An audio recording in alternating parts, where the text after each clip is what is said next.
Hello, hello. Hey. We were trying to allure people who are still having their portfolios reviewed on the other side of the room. We're trying to get them to come over before we start this last panel. But you're here. Yay! So I think what we're going to do is we're just going to get started. And I'm trying to make enough noise so that I interrupt whatever's going on there. How am I doing? Am I good? Yeah, am I good? That's right. Make some noise. Right? Okay, if you do that, that means, look, see, here they come. You see how that worked? All right? I might ask you to do that one more time. The panel that's coming up now is phenomenal. And they're just a great group. J.D. Michaels is just the love of my life. I don't know. He's married with children, so I don't know that I'm allowed to say that. But he's still the love of my life. He rocks my world every day. And he's got one of the best jobs in the industry. He has one of the longest titles in the industry. I had to bring my notes up because... Okay, so you guys ready? You ready for his title? His title is, even though he does so much more than this, you just don't know. Like, you heard from David Lubars this morning, who's the Chief Creative Officer and the Chairman for BBDO Worldwide. You heard from him, right? We liked him on the early panel. Well, JD works very closely with David, and he does everything for BBDO, but his title is SVP, Director of Creative Engineering and Tactile Production. How's about that? Isn't that the best? That's the best. So those of you who don't know JD, you're going to love him by the end of this panel. He's going to come out and introduce the other panelists. They are all amazing and phenomenal. They're going to talk about living a creative life and how you can all live that creative life. How many of you want to live a creative life? Right? Don't we all find that balance, work, play, fun, all that stuff? All right, so J.D. Michaels, I want you to make so much noise that the other side of the floor goes, what the hell? Okay, so ready? 1, 2, 3. J.D. Michaels. I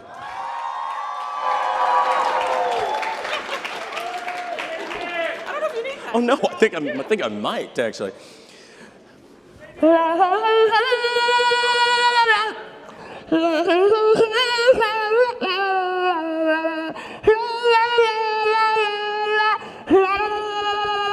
It's even better if I get a harmonica. That's going to be great. This is all about talents, hidden talents that you have, like fans of the blues. That's great.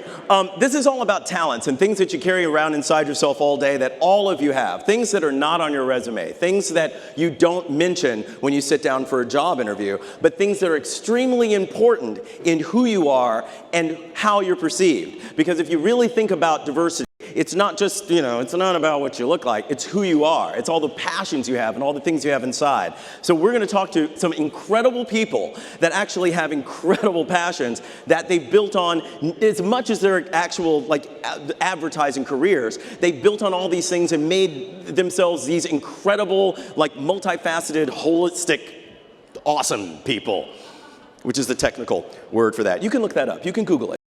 It's fine. You can do that. So, let me introduce these people one by one so you can kind of see what they're doing. We're going to show you a little bit.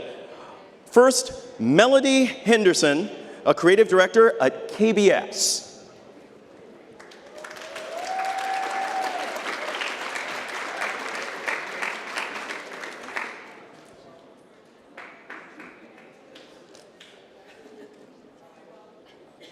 My name is Melody Henderson. I'm a creative director, a small business owner, a painter, and I dabble in dance. I really seek ways to express my creativity. I'm always looking for a new challenge, something different to do, and I see it manifest itself in many ways. It's about the individual and what they're bringing to the table, and I think it allows me to almost look at things with a different perspective. True creative ideas come from pushing the limits. It comes from challenging yourselves. It comes from what you do as an individual and what you're bringing to the table. So I think what dance does for me, with dance, painting, it does for me is almost allows that creative spirit to like burst out. I think it's really important to find outlets, find things that you're passionate about and pursue them.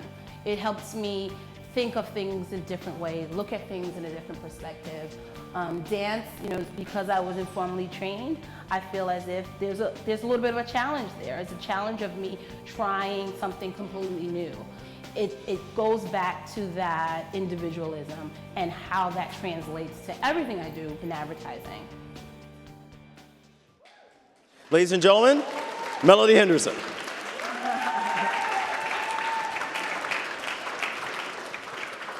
Thank you. Nice to meet you. Next, we have Mark Montgomery. He is an art director at Huge.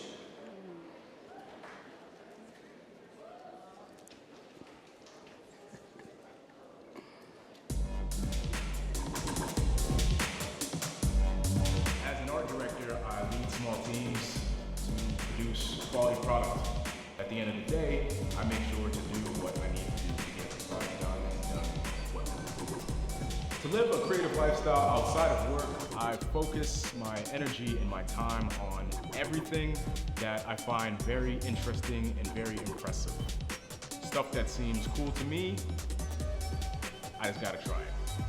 It's really important that outside of the job that you're constantly pursuing stuff that is stimulating your brain and stimulating your energy and making, you know, just making your lifestyle very well rounded on that creative front, because you need that. You need to be able to tap into that when you don't have the opportunity to be, you know, surface with creativity to rip off of.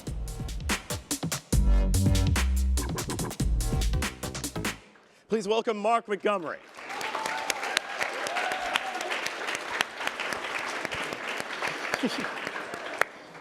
Our next panelist is Kenneth E. Parris III.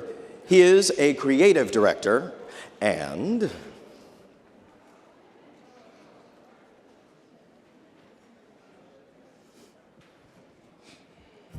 I'm Kenneth E. Parris III, and I'm a creative director and visual artist.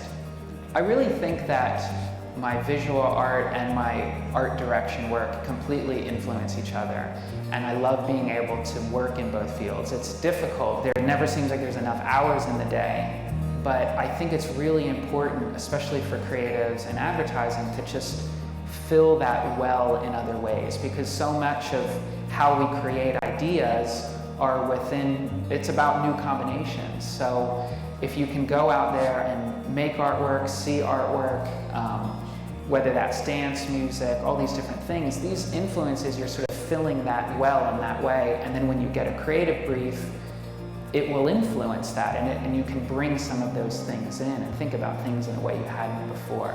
I feel very fortunate to be able to do both. It's difficult because it's a lot of work, but it's very, very rewarding.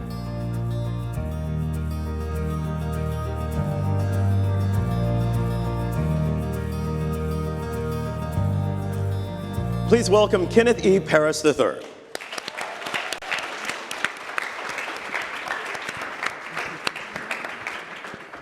Welcome. And now our fourth panelist is Karalyn Leavens. Karalyn Leavens does not have a video, but the thing she does is pretty amazing. So if she comes on stage, I won't make her do it in the style of the thing that she does, but we'll talk to her first. Please welcome Karalyn.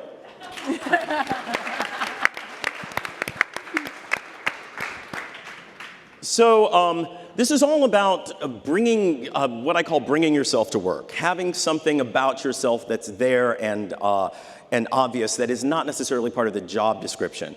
For myself, besides my incredible fake harmonica playing, I have a lot of toys and games and things at the office that are about my passions. When you think about the things that we've just seen here and your passions, and I'm sure each of you has more actually than just that thing that you've got, like other things you're passionate about. Do you think that your passion is focused in the art that you've chosen, and that's the one thing you've got? Or do you find that it does expand to your whole life, like making Thanksgiving dinner or you know, I don't know, anything, decorating your home? Should I go? Sure. Hi, guys. I think Yeah, dance is a portion of kind of where I express myself creatively. But when I was asked to be on the panel, I was like, oh wait, what should I talk about? Because I paint, my sort of background is really grounded in fine arts. And I've sort of evolved as well. I'll volunteer with New York Cares and paint murals for schools. And I also, I've sort of harnessed the passion project and turned it into a small business, which is called Curly Girl Collective. It's a group where we empower women with naturally curly hair. And I really sort of tap into the same sort of insights that I use in advertising to bring that to life. So, you know, I would say in short, those are probably the three main things that I do. And if we had more time, I'd go into a bunch of other stuff. Mark? That's a pretty interesting question. I'd say that I just make sure to keep an open mind to the different creative outlets that kind of come my way to make sure that I can fit them in as, you know, as they come. Because, you know, there's one thing that you can't make, and that's time. You know, right. you can be into as many things as you want to, but figuring out how to, you know, put those into your schedule so that they all fit a nice little puzzle is tricky. I'd say that I try to prioritize as best I can, but at the end of the day, I keep anything outside of the job, outside of the 9 to 5, pretty loose to make sure that I can make room and be as flexible as possible with those other, you know, creative endeavors. Right. Yeah, I definitely feel that I bring my passion into other creative outlets. I think also what's interesting is I try to team up with other creative people and, for example, sort of offer what I know in branding with, I'm a creative director for a rock and roll band, and I just really love these guys, and I really support their music. So, you know, I can offer them some sort of branding tips and help them on how to, you know, package the look of the band and things like that. So I bring sort of these interests of mine, and I just try to help people in that way too. And we do this trade back and forth. So they've played exhibitions that I've been a part of, and then in return I've done drum heads for other rock and roll bands, things like that. And Karalyn, your passion is what? So my passion is ultra running. So I'm a distance runner. I went to school for art, but my outside passion is distance running. So I compete in 100, 150, 160 mile races. So that's my passion outside work. So I went to school for art, and I'm very passionate, and I'm a creative director as well. So I obviously bring that to my day-to-day. But I think to answer your question, where the passion really comes in is it's about showing up for work every day and really bringing yourself to work, and what makes you the best to your coworkers and to the creative work that you're doing and inspiring those around you. And I think that is nurturing your own creative side outside and then showing up with that at work on a day-to-day basis. I think advertising merits people who can run 100 miles in one day. I've had days like that. Here's another look at this. You guys are all artists, and I want to talk about your individual arts in a second.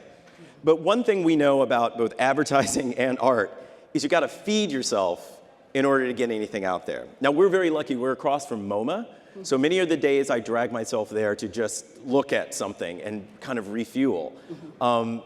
Since you're draining not only into your personal projects, but also into your careers, how do you refuel?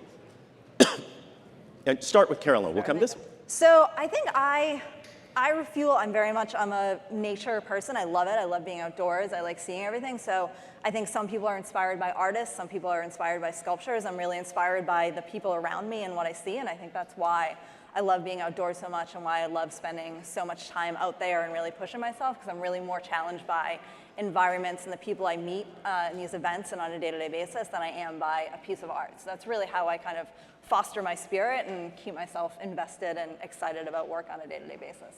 Cool. Yeah, I mean, I think it's the same thing like you were saying. I just really try to be open to new experiences and just show up. I mean, and try to see as much as you can.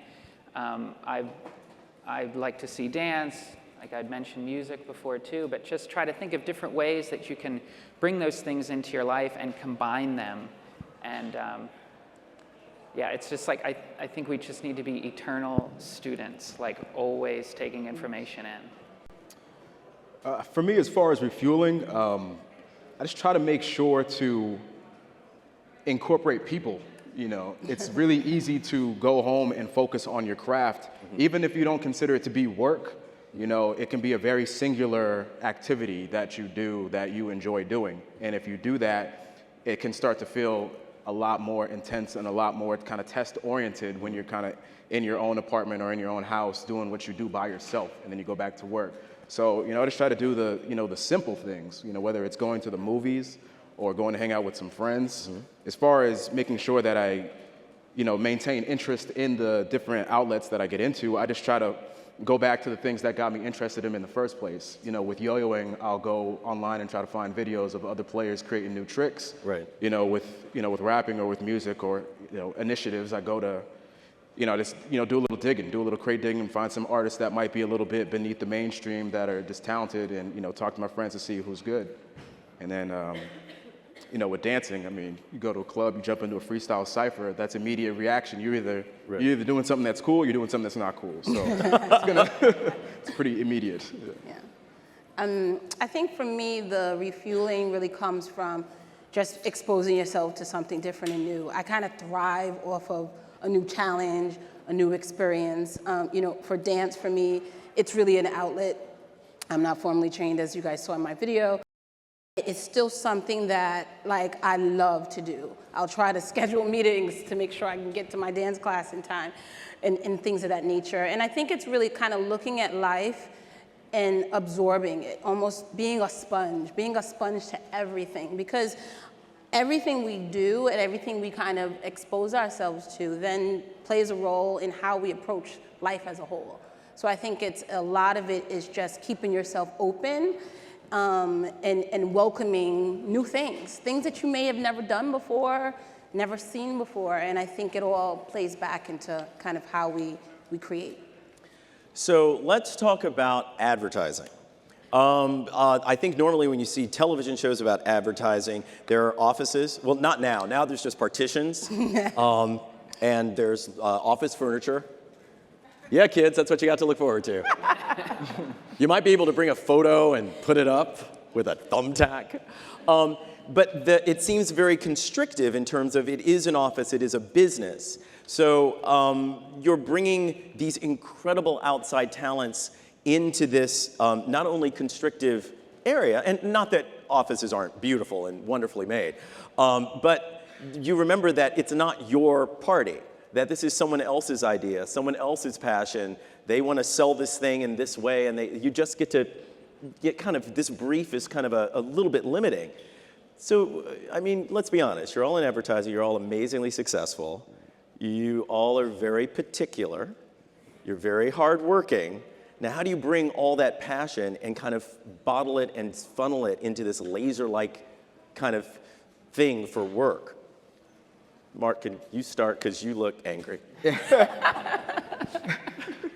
know, I get that a lot. You know, it's interesting. I think the good creative agencies get a lot of bad flack, because the agencies that are good do their best to make sure that it's comfortable and accommodating to the creatives. You know what I mean? On top of that, the parameters that are set within the agency are set to produce results. So it's like whether you get down with that or you don't, you still have to respect that, and you still can learn from that. You know, just because you can't play your music as loud as you want, or you might not have your own like huge space to work in, doesn't mean that that's a bad thing. It might be a little bit uncomfortable at first, but it's all by design. So, you know, it might be a structure that is a lot more suitable than you realize. So, I mean, as far as me, you know, integrating well and being able to be creative in the same way that I would be, you know, in my own environment, you know, my environment's pretty creative. The people that I work with, I've worked with in previous years before. All the people that they've recommended, everybody that's on the team has been recommended from somebody else that's already on the team. So it's kind of like a, you know, a culmination of people that's already been there. It's nice. So to have that energy and have that companionship and camaraderie to be able to talk to the people that you're working with and to not be all business all the time. Right. To be able to get, you know, to be able to get live in the audience, in the office, and not have to worry about, you know, how you're dressed. You know, it varies from, you know, from agency to agency, but finding that agency that works with your lifestyle and how you are as a person, will make things a lot more easy. That's so. I got one for you, Kenneth. You're an artist, which means also you're your hardest critic. Right. So now when you come into a space and you're working, collaborating with people, you talked about how much you love collaborating. Yeah. How do you focus all that passion into there without letting the critic come into, or is that critic part of your power when you're there? I kind of think the critic is part of the power because within all those restrictions, there's still enormous possibility. And I mean, the more brains that you can have working on the project, I think that you thrive on that because then you bounce these things off of each other. And you might come up with something that you say, hey, this is sort of a half idea. I don't really know where this is yet. And then somebody else springs off of that. Mm-hmm. And you know, I like that part because, you know, as a visual artist, so much you're just in your studio by yourself. And I remember when I was working from home a lot, my wife would come home and I would just talk and just, hey, how have you been? What was your day like? You know, and she could tell that I'd been like in the studio for like 10 hours, not talking to anybody. So I think that combination of working with people, you just get, there's a lot, don't let those restrictions sort of bog you down because just shift the way in which you look at it, and I think you'll start to see all these amazing possibilities. And if you, Melody, you have so many different things you do. So you come into a room and you're working with your group, and as you're coming up in your career, have you found that some people are put off by the fact that you can approach an idea from so many different levels of experience and angles, and they're just kind of thinking down the path that they went down when they made their book or something? Or have you found that this intimidates people? You know, my experience, I've been fortunate. I don't feel as if, at least no one's directly told me, that there's any sort of adverse reaction to kind of how I choose to live my creative life, if you will. I think when so much of creativity really is grounded in almost breaking down the walls, trying something a little different, remixing it, you know? And I think when I get work that's presented to me, I try to look at it always through the lens of how can we build upon this? How can we perhaps take a look at it a different way, turn it upside down, flip it over? And I think that's kind of how I always look at life as a whole, whether it's through a creative lens or just through regular, you know, activities. That's great. And Karalyn, your level of perseverance and pacing yourself and endurance in your fun life scares me. So now you're bringing that to work with a team who's like, I don't know, we've been working for like 7 hours and I want to kind of, this is silly. I mean, do you find you measure that and temper that at all, or do you bring it all like to the office? No, I do have a lot of people at the end of a long meeting who are like, can you turn the energy down about 50%? I get that a lot. But no, I think it's great, and I hope that people sort of thrive off that, and I think they do. You know, if you're in a meeting and everyone's sort of, this is dragging on, it just takes one person who's excited and ready to go and ready to keep things going, and then all of a sudden the energy is back up in a room and, you know, the creativity is flowing. So I think it sort of just takes one person, and I get exhausted too. I'm not always that person, but I think it just takes one person to sort of bring that attitude and that perseverance, and I think teams and agencies feed off that. Those things I wrote down on this really lovely piece of paper, let me tell you. I'm in charge of a print department. I wrote down the words that were in James Lapine and Stephen Sondheim's Sunday in the Park with George. When Sarah is talking about art, he writes down these words, and these are the words he keeps repeating: order, design, tension, balance, and harmony. Mm-hmm. And the fact that you guys are all nodding means that I'm glad I wrote these down. You find that there's parallels, of course, between who you are creatively and who you are at work, and that's what this is about. I thought that was a little strange only because who you are creatively and who you are at work is one person. Work is just one more creative outlet for you. So if each of you could, I'm going to repeat the words again. If each of you could think about order, design, tension, balance, and harmony, and maybe a advertising example where really solidly something from your artistic life came to work and you were like, oh, and you knew this or could do this because of an experience you had in your art? I'll give you a minute. Yeah, that might need a minute. No. I mean, I think one of the points that you made, I think is so crucial, which is that it's almost you're one and of the same. So if you truly live a creative life, it's actually like a hard kind of question to ask, like how would you separate it? Because the two are so ingrained. I think for me, if I use dance as an example, I think a lot of it is about performance, right? So it's that first time being on the Alvin Ailey stage and you're like, okay, do I know the moves? I think it's very akin to that first big presentation with the CEO of a major 500 Fortune brand. It's putting yourself out there in a way that you have to do it with confidence. You have to do it with knowing and being prepared and having had rehearsed. And I think a lot of that sort of translates. If I look at it through purely a business standpoint, I would say the dance and presentation are akin. Cool. Right? I'd probably pick out the word order. Okay. That's a pretty good word. I'd say when I first got into yo-yoing, there was a specific order to get from, beginner to advanced to professional to, champion. Mm-hmm. So I don't think that I focused on it at the time when I was going through the process, but when it was all said and done, in hindsight, when I look back at it, I was able to pinpoint, certain milestones. I was able to pinpoint what steps I took to get to where I was. It was, getting the interest at first, making sure I was passionate about it, slowing down the tricks that I saw to see what I needed to learn, learning them, getting constructive criticism from other players, right?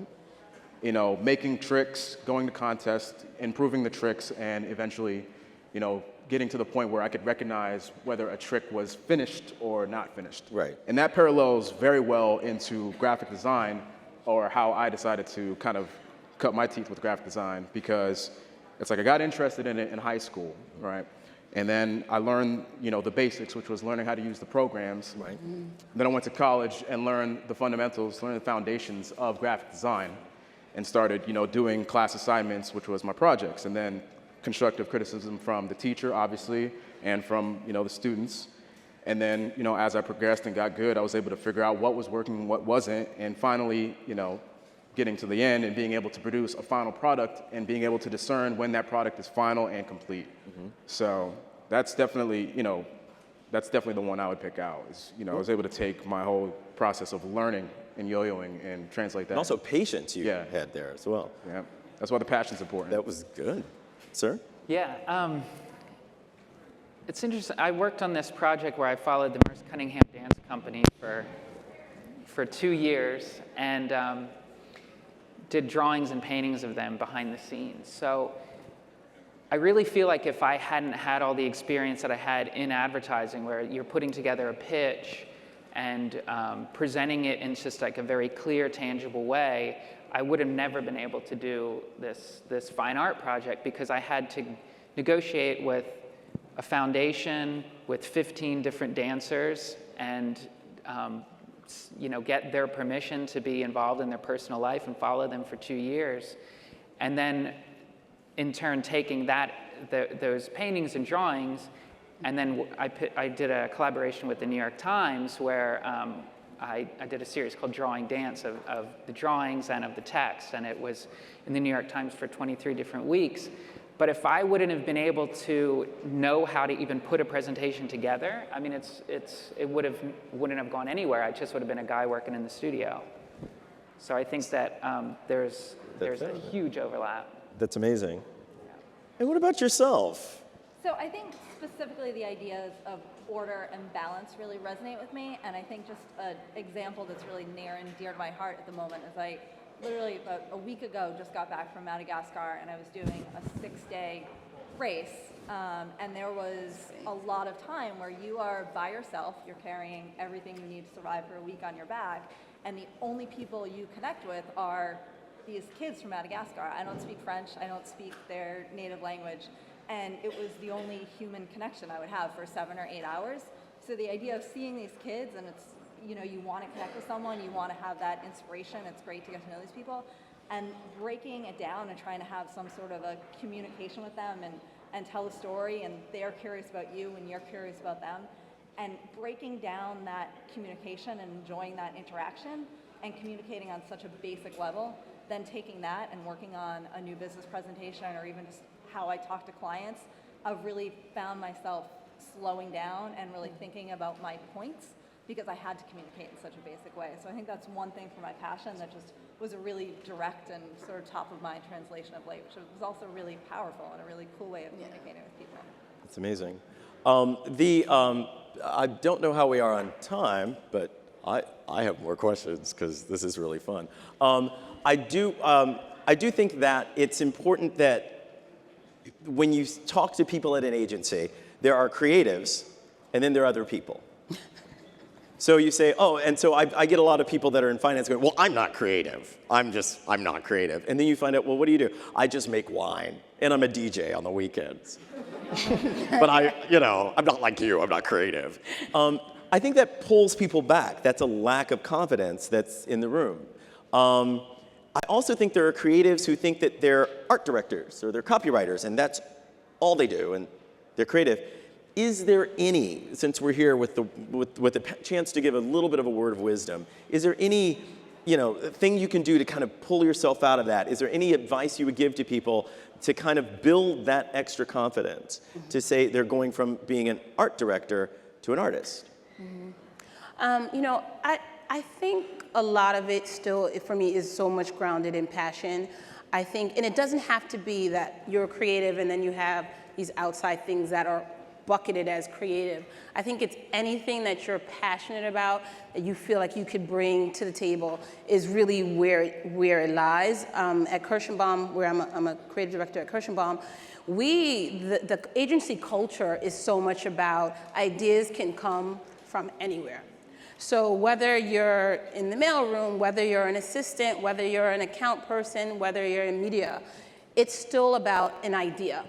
An idea, and then we take it and we harness it and turn it into creative. But I think it really is grounded in passion and exploring different things and looking at things through a different light.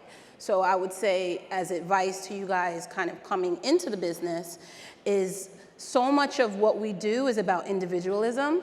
And if I give a brief to 6 creatives, I guarantee you there'll be 6 different approaches to it. And that's what we want. We want what you do in your everyday life to influence how you think. Because otherwise, it's like we would be talking to one person. The world isn't made up of one person. So know that big or small, however you categorize it, what you bring to the table is important. And knowing that, it'll speak volumes.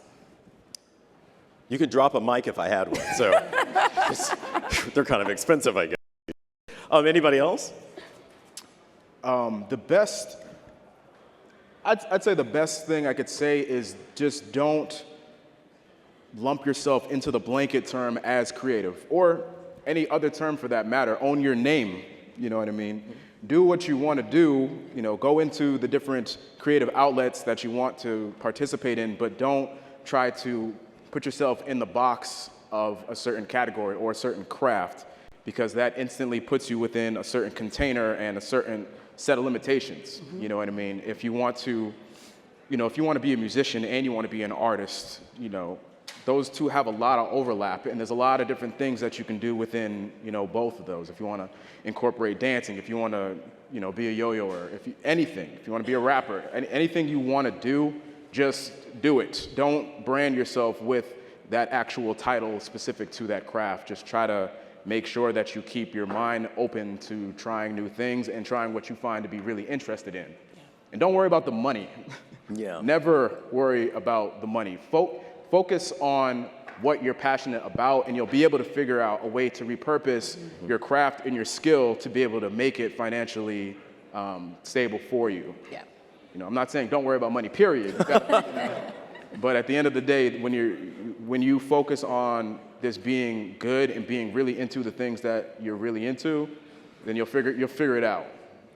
Yeah, I felt like for me, a lot of that I mean, I still have some issues with labels because sometimes when I first started in the business, you get into it and you say, some creative directors, when you mention that you're a fine artist, they're like, oh, wow, that's great. And other creative directors, I was saying backstage, they're kind of like, great, what do I do with that? Like, they have no idea what to do. And I think for myself, when I started to look at it more, I entered into both careers because I love storytelling. I believe in the power of great art, of great design. I believe that power is transformative and it can improve our lives.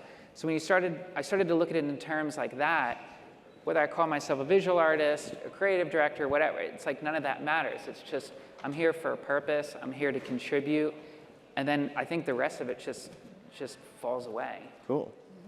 And I also think you have your own identity and you know what your craft is and you know what inspires you. But I also think an agency is a living, breathing organization and you owe it to your team to inspire them as well. So, if someone says they're not creative, you're in advertising, you're not in finance, you're creative, you're here for a reason. Yeah. So I think you owe it to those around you to keep an open mind and keep listening and not just get so focused on what your discipline is and what you think you bring to the table, but really listen to everyone else and their ideas. And I think that's really important in terms of being a creative. Because one of the greatest creative things you can do is improve something, just to make it a little bit better. We have like, proofreaders who go through and make, things. A comma is a very important thing, apparently. Guys, this is a great opportunity to talk to some people who really kind of are always living this life of making up stuff and seeing things differently. And I bet all of you are like that too, even if some of you think, no, that's not me. Does anyone have any questions to ask any of our panelists today? Because a question is kind of, creative. Come on. There you go, ma'am. Oh, could you please step to the mic and ask the question? Because, that's comfortable. There you go. Yeah.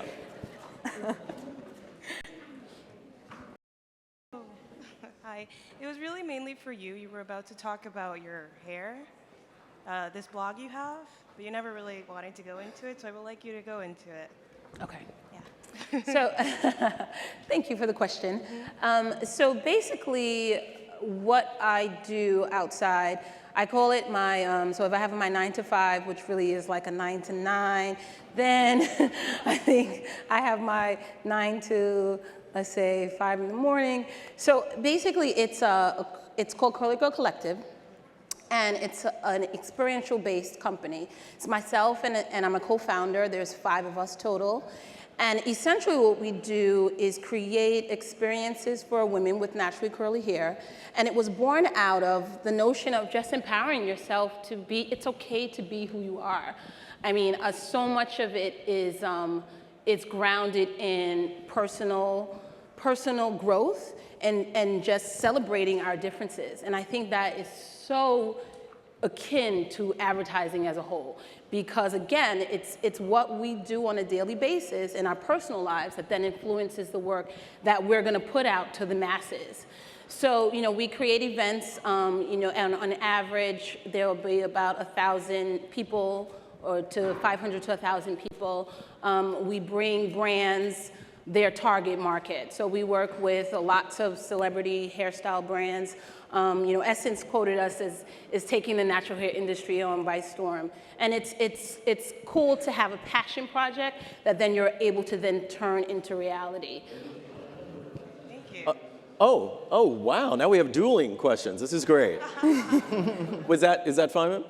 That was all. I mean, I have my own thing. It's called Flawless Afro, and as an Afro-Latina, I'm just trying to embrace it. So I just wanted to hear what you're doing with it, because I'm trying to brand it and, bring like T-shirts and the Latina into this. We'll talk after. Yeah. But it's hashtag Curly Girl Collective across the board. You can find us Instagram, Facebook. But we'll tag. I'm sorry, I'm laughing because I tried to comb my daughter's hair last night, and that was upsetting for everyone. So, yes. How's it going, guys? My question has to do with how you guys take all your ideas and take the little time that you have after work and actually get everything done, all your things done? Like, for instance, I'm going to actually jump in here. I don't sleep. Exactly, that's what it is. So I put my wife and my daughter to bed, and then I do the dishes. That's when I get to watch Doctor Who episodes, like 15 minutes at a time. And then I sit down and I start scoring music, because I compose orchestra music. So I'll just do that until Is that crazy? I I'm fall sorry, I had asleep to- into Scoring something. music? Sorry, But yeah, Jamie. sleeping, overrated. Anybody else? Good? Yeah, I think for me, you have to cut out excess and really simplify. I mean, when you have such little time, your values shift, whether you really want them to or not. But like, I don't have time to keep up with the Kardashians, and I hear I'm not really missing much anyway, so it's. Karalyn? Well, I think these are all things you like to do and you want to spend time doing. So I know it's sometimes you're like, there's a lot on the to-do list, but I like doing these things, you know? So I think we're lucky, you know? We're creative and we're excited about stuff. So does getting up early matter that much when it's something you really like to do? And I think the answer is no. So I think and to what you said, you know, like, stuff falls by the wayside. You lose a lot of those sort of day-to-day things that become important for no real reason. You check your Facebook page a little bit less, but you know, we like doing these things and they're important to us on a day-to-day basis. So I think that's the answer. And Mark, what do you practice? Because I think the one word we haven't said up here is discipline. You know, when I was really involved at making, you know, yo-yo tricks, I was younger. I was in high school and in middle school.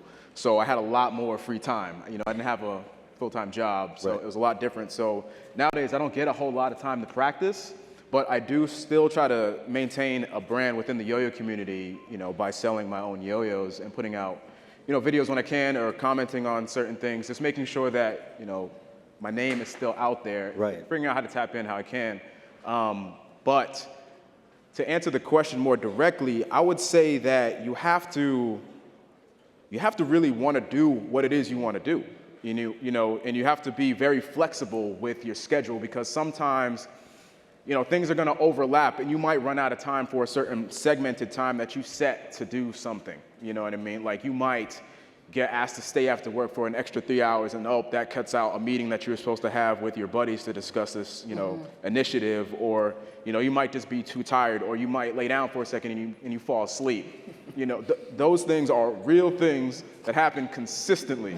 So you just have to be able to just kind of roll with the punches and make sure that the stuff that you're prioritizing your time towards is really worth it, because at the end of the day, it's going to really start to drain on you. Yeah. And, you know, sleep is not 8 hours a night. It's not going to be that. And it's, you know, you have to be okay with that.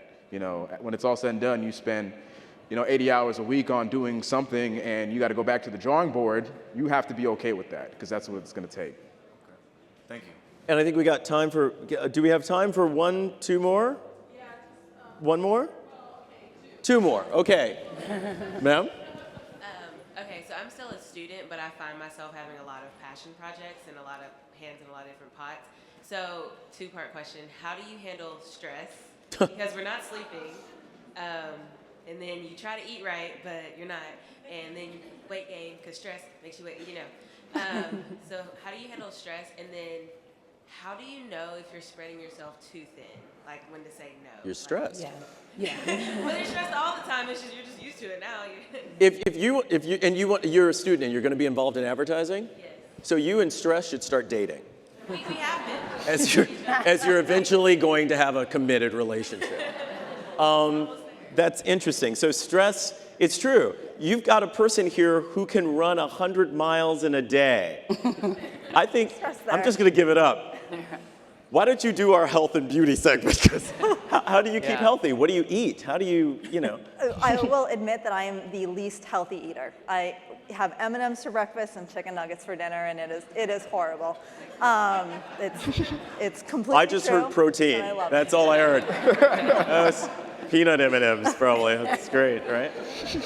But I think just a positive attitude, no matter how stressed out you are, if you're smiling, that's just the way it is. You know, like things are going to be stressful, and you just can't let stuff get to you. You know, like when you run 100 miles, everyone says the first 70 miles is the warm-up, and the 30 miles is the only thing that matters, and I think that's how you have to approach your career and your day-to-day, you know, like you're putting in a lot of work for that 5 minutes where you're like, this is amazing, I created something I'm really excited about. So you just have to keep your eye on the prize and know that the creative product that you're going to put out is something that you're going to be satisfied with and happy about. So you just got to hold on to that feeling when you have it and save it for those times when you don't. Mm-hmm. That's great. Anybody else on stress? Yeah, actually, with stress, you want to make sure that if you're going to stress about something, that it's worth stressing about. 9 times out of 10, if it's something at work, it's not worth stressing about. You know, that just means that there needs to be a much bigger platform for communication with you and whoever it is that's on the team that you're working on a project for. Like if you're having a difficult time with something and that's stressing you out, then you just need to talk to some more people to be able to spread that out. Let them know that you're having a difficult time so that they can maybe throw in a hand. As far as, what was the other one? Spreading yourself too thin. Oh, spreading yourself too thin. You have to get very comfortable with saying 2 letters in sync, and those are N-O, okay? Because you're gonna get to a point where, well, hopefully you'll get to a point where you're getting asked to do a lot of freelance, or you're getting asked to help out a lot. And you just have to be able to say no, because you will spread yourself too thin. You know, you'll turn around and 2 years will have gone by where you haven't had like time to yourself, or where you've got off work, you got something to eat, and then you went straight back to work. Yeah. And that will seriously start to weigh on you in many different ways that you do not want to deal with. So I'm not saying you have to be mean about it, but make sure that you're comfortable with turning down opportunities that just don't fit in. Focus on doing the stuff that makes the most sense for what you're interested in. You don't have to take projects that you don't like just because it's extra. Because at the end of the day, your energy is a lot more important than money. Yeah. It's true. Yeah. Is that an adequate answer? Yes, that's great. Thanks. Thank you. And one more question. Okay, I think this is kind of a fast one, but speaking on behalf of the young. Oh, ladies and gentlemen, Beyonce. Anyway, on behalf of the kids that are in school, you know, they're just starting to brand themselves. So I'm wondering if you're looking for young hires, do you like to see that creative side project or expression of their other hobby, like separate from their creative work? Like it's always a juggle of how to present yourself. Okay, so let me ask you this. This will be a good final question. So my resume, when I got hired at BBDO, at the very bottom of it said other interests. It said magician. I read tarot cards for a living. I've worked at a striptease parlor. And when I was 7, I learned to set myself on fire. And they still gave me my job. It was great because it was a place that when I thought other interests, putting proactive seemed a little obvious. So you wanted to try to find a way to package those. And I thought, well, if you can read my resume down to the bottom, good for you. I hope we have something to talk about. But how do you put yo-yoing on a resume? How do you put dance? And particularly, you've got so many different things on it. You guys do things that unless you actually have you give a piece of art to them when you paint, it's hard to describe the passion. The object of what you create is easy, but how do you communicate that? And how would you say would be an interesting way for them to communicate that passion? I mean, I think one of the good things now is that, as opposed to when I first got into the business, is a website, right? So, and a website, there are tabs. You can have different sections of it. And I think it's totally welcomed and celebrated when you have something that's other interests or outside or what do I do? You know, I think for me, we get so many creatives. There's so many creatives that come into the industry. And what's going to separate you is what you bring to it as an individual. So figure out ways to sort of express that. If it's a blog, you could have a link that goes to your blog. If you've been covered on television somewhere, put that on there. I mean, now don't get me wrong, your actual work of advertising has to be at a level to where you can come through the door. But when you can come to the door and bring these other aspects of you, that's what makes it rich. That's where you're like, this person's gonna kill this project because their outside experience did X, Y, Z to have them think of things in a different way. So I say be creative. Be creative on how to get what you do outside of advertising in front of people's eyes. Yeah. Oh. No, you're good. Yeah, when I first moved to New York, I actually built this wooden briefcase because I'm interested in woodworking as well. And it made me stand out, but it was also kind of like a weapon when you're walking down the street because I was like running into people. But that was a way in which I was able to package sort of some of my other interests into advertising and into design. So then it becomes a conversation piece too, where the creative director is like, oh, well, tell me about what this is. Where did you buy this? And you, oh, I made it. And then now you've stood out a little bit more too. So you work that way in a creative way. Sorry, go for it. We'll save Mark for last. How about that? Let's go. So I think the resume is a really difficult tool to make your personality shine through. And I think if you do have an outside passion, there's a very small place for it on the resume. But I think the key isn't to just put a URL or to just put a bullet that says, I like to paint. You need to come up with that sentence or that little picture or whatever it is that makes your personality and your passion for that side project really come through, as opposed to just a medium or something else that you enjoy, and that's what's going to catch someone's eye. And Mark, sir? Yeah, I would say make sure to not let your extra stuff overpower your actual position. Don't let it overpower what you're applying for. You know, when I got out of college, there was a few places that interviewed me where the first thing that they would talk to me about would be yo-yoing. They'd be like, oh, so tell us about this yo-yo thing. And it'll just be like, well, I mean, I do this and I do that, but I'm trying to get a job. Can we focus? So however you word it, you know, keep it minimal. Do not let it overpower, you know, what you're really there for. That being said, companies hire people based on them being people. You know, nobody wants to work with somebody who's a workaholic who has no personality. So at Huge, they make it a really strong point to hire people that have a lot of stuff going on in their outside lives, because those people are gonna vibe a lot better with the culture of Huge. So, you know, definitely include that stuff. Don't destroy your resume with everything you do outside of, you know, the craft, outside of the discipline, but, you know, it's definitely good to incorporate that stuff somewhere. That's fantastic. I believe our time has come to an end. Ladies and gentlemen, please give our panelists a large round of applause.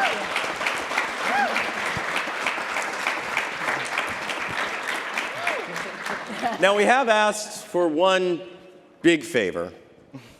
I can't have someone run for you or paint for you and dance and do everything else for you, because you're amazing. I'm gonna make a superhero with your name now. Thank you. But I would like to, please, might we see one demonstration of a yo-yo skill? Yes. Ow!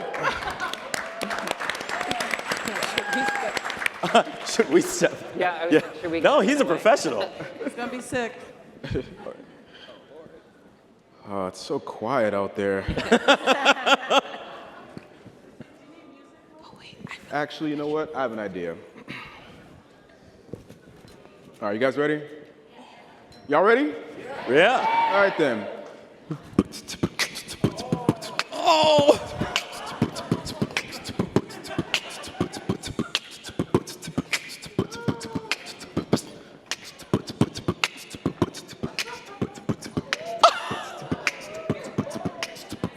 Yeah.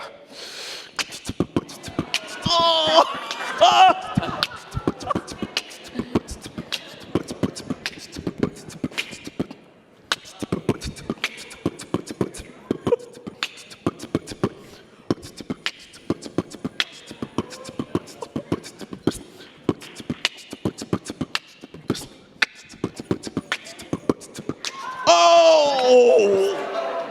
Yes!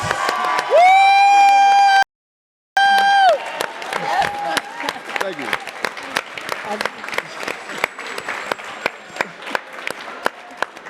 Can't put that on a resume. What? Ladies and gentlemen, if there's anything you should remember, it's that all of the creativity you have inside yourself, when they talk about where are all the black people, and now, of course, it's lots of different people up in the black, isn't it? Being a creative person, I don't know how your prom went, but if mine was any indication, it's not an easy thing.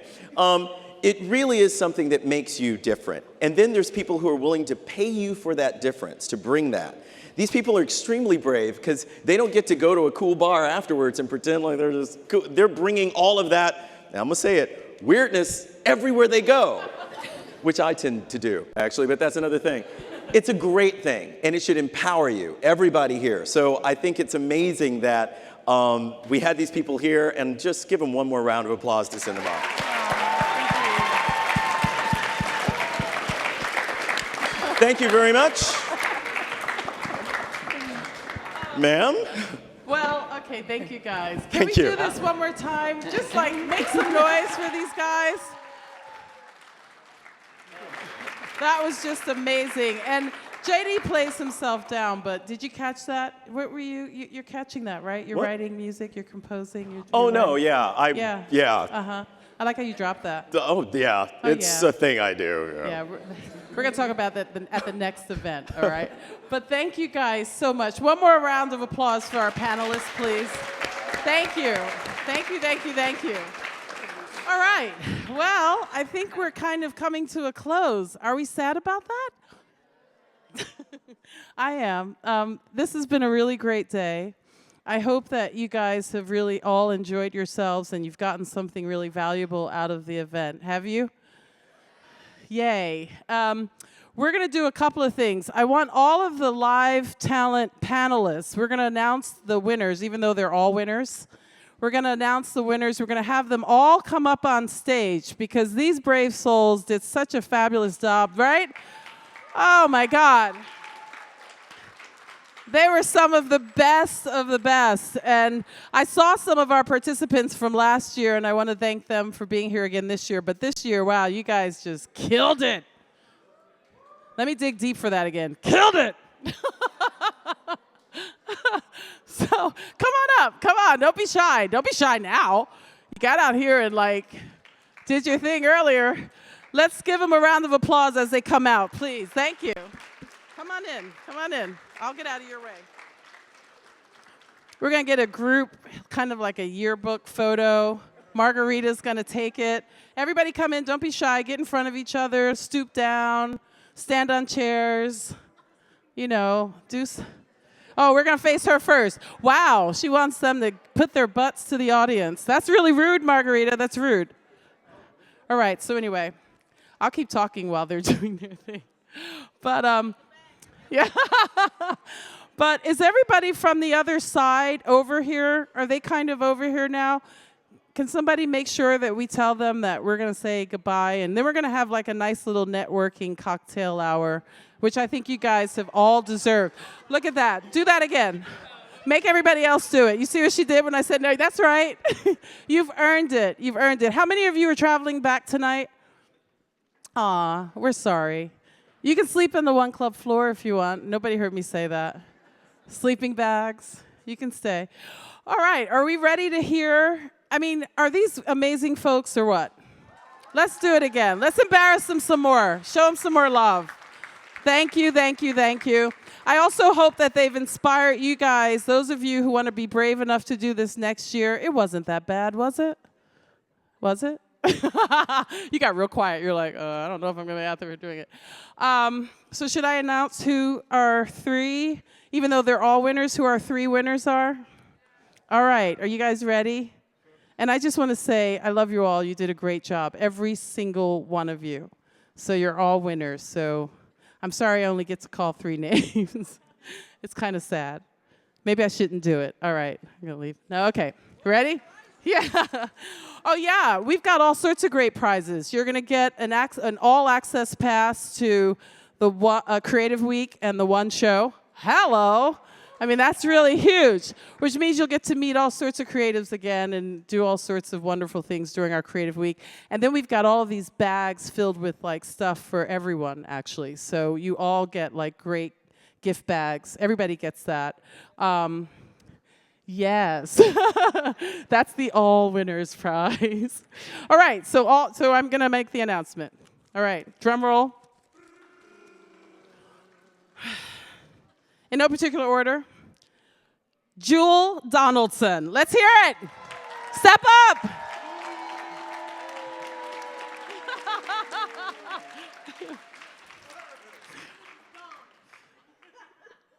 Darren, you might want to step on out to the plate. That was awesome, Darren. Oh my God. And this one, she was here last year. Mo.